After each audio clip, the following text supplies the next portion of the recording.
So we are going to keep it moving.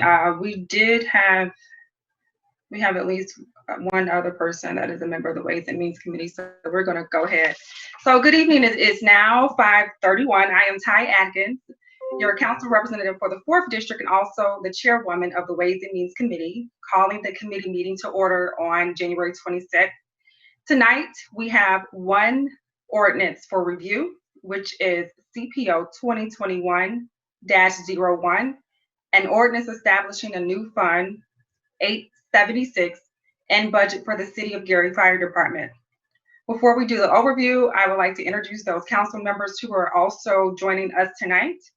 We have our 1st District representative and president of the council, Councilman William Godwin, Councilman at Large, Councilman Ron Brewer, Councilwoman of the 5th District, Linda Barnes Caldwell, our 2nd District Councilman Cody Weatherspoon, and our Attorney Richard Williams. So those are all of the members of the council, as well as our attorney that are present tonight. Attorney Colvin, are you going to give the overview, or is Chief going to give the overview? I'll give the overview. He can add or answer any questions you might have. Yes, ma'am. Okay. Let's have the overview at this time. CPO 2021-01 is an ordinance that establishes a new fund and department. The fire department is the recipient of a grant from NIPSCO that they will be using to purchase carbon monoxide detectors. It's a $5,000 grant, and the grant requires that a new fund and department be established. So this is the request in the ordinance. Thank you, Attorney Colvin. Chief O'Donnell, it's kind of self-explanatory, but if there's anything else that you want to add? The only thing I like to add is if this is approved and that we're trying to really do this, these grants will help us get more grants through NIPSCO. And once if the council so deems to approve this, that this will be a good thing, especially for our elderly. We're really trying to gear it to our elderly residents in the city. And then hopefully we'll be able to renew this grant eventually, and we can show NIPSCO how this is benefiting our citizens, giving them, in addition to the smoke detectors we provide, CO detectors. And I thank you, Councilwoman Atkins, and the rest of the councilmen for the opportunity to say a few words. Thank you. I have a question just about the program. I think it's great that the city was able to get this funding from NIPSCO, but could you give us information in terms of how residents could participate in obtaining one of the detectors once, I guess funding is secured in the fund? Yes, a matter of fact, what we'll do is we can work with all the council districts, but we were going to essentially put it out on the city social media, Channel 4, and then each of you councilmen and women, it's like I said, it's $5,000 for whatever that buys us in CO detectors, and try to get those up. So that'll be the best way. So you guys will be able to post it out, make sure your constituents know, and then we will have it on the city's social media sites, and gearing it, like I said, more towards our senior citizens. Okay. They're the ones that need help the most. Do we have a launch date set at this time? No, because I'm new to this, so we're ready to go once we get the financing and that, and then I just got to learn how to take the money and go buy the CO detector. So once that is approved, then I'll be ready to launch, essentially. Got it. Last question for you. Yes, ma'am. At this time, do you have an approximate number in terms of the number of detectors that we think that we'll be able to get out in the community? I would have to price them, looking at the Honeywell one, so I got to get a specific price, and once I give you that, I can tell you what that buys. But all $5,000 will be used towards that. We're going to actually maybe see if we can get Honeywell or somebody to actually deal with us directly and maybe give us a little better pricing besides going to Home Depot or Menards or someplace like that to have to buy them all. Okay, sounds good. I would have a request, keep the council posted. We do have a social media page as well, and we're trying to utilize that more frequently to get these opportunities and programs out to our constituent base as well. So we should parallel path of communication as best as we can. Yes, that would be great. And I will make sure I get with you on it and the rest of the council people, so you guys can make sure. And also, as you said, if a constituent of yours mentions it and you put it out on your social media, be glad to. That's what we want to do. And like I said, just get it geared towards our senior citizens in the city, and then hopefully we can reapply again, and maybe NIPSCO the next time give us some more money and expand it throughout the city even further. Very good. Council members, Councilwoman. anyone? Oh, Attorney Colvin?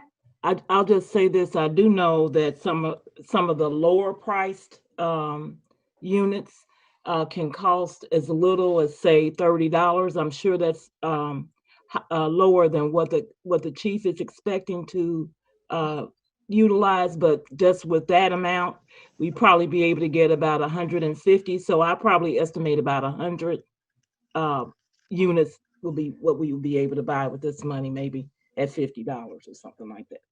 100, 125, something like that. Thank you, Attorney Colvin. Any council members have any questions or comments? Councilman Atkins. Yes, Councilman Brewer. Chief, will the fire department be installing these detectors? You're muted, Chief. I apologize. Hi, Councilman Brewer. Yes, Hi. sir. The fire department will be installing these. Okay, that's my question. Thank you. Any other council members? Okay. Any comments from the public? Okay, that's how I like to run these committees, easy breezy.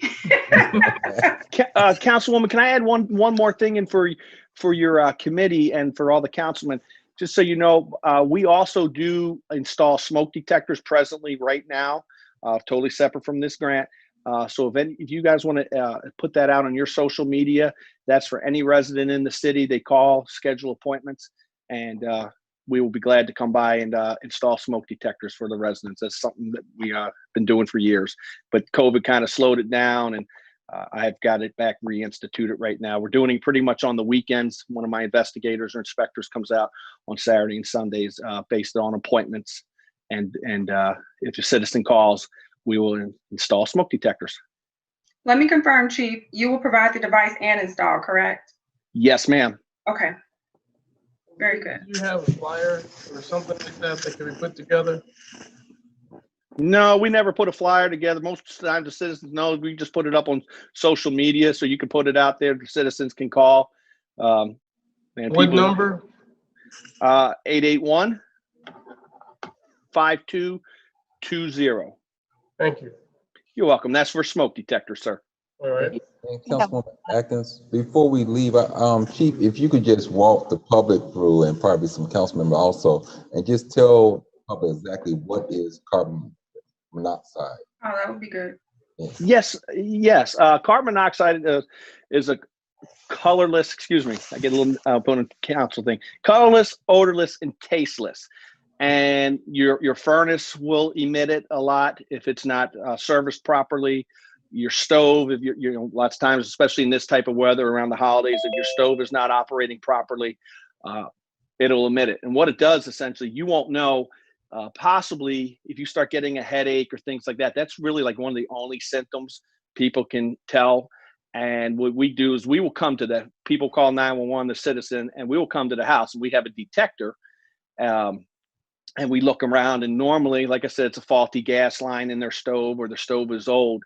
But however, if you go to sleep at night, you will not wake up if you have high levels of carbon monoxide in your house. Like I said, because there's no color, taste, or anything to it. So these carbon monoxide detectors will sense that. Carbon monoxide is roughly, not to get too into it, but equal to air. So it levels out, it rises, and it'll put you to sleep forever. And so that's a huge thing we want to stop and educate our citizens with, especially in this type of, in the winter season, it's really prevalent. But can happen with, like I said, in the summer with your stove. So anything like a gas appliance will, has the possibility to emit carbon monoxide. Thank you, Chief. I brought that up because a lot of times when we have power outages and people that have portable generators start these things up, and in particular, not wanting no one to steal them, may put them inside the garage, and that's not a good thing to do, especially if your garage is attached to the house. That you can definitely get carbon monoxide by that. Yes, yes, you're exactly right. And it has happened in the city where we've actually lost residents behind carbon monoxide and because of power outages.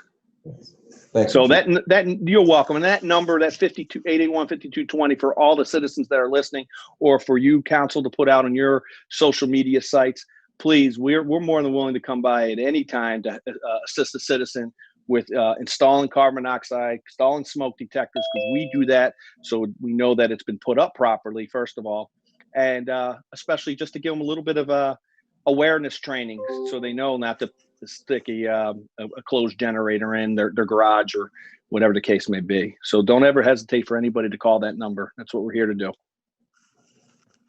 Thank you, Chief. You're welcome, ma'am.